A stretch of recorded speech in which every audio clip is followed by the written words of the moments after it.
ఏ పని పాట లేకుండా తిరిగేటోళ్ళో తాగుడుకు మరిగినోళ్ళో గంజాయి మత్తుల వడ్డోళ్ళో నేరాలు ఘోరాలు చేస్తుంటారు.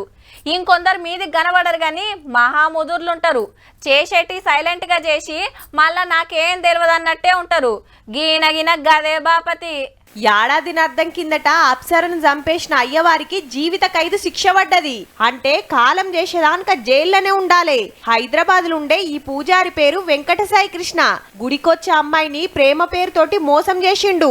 మనోనికి అప్పటికే లగ్గమైంది, ఓ బిడ్డుంది. మళ్ళా పెండ్లి కోసం ఈమె సతాయించే వరకు టూర్ కోదామని కార్ల తీసుకుపోయి గింత పనిచేసిండు సిటీ శివార్లా.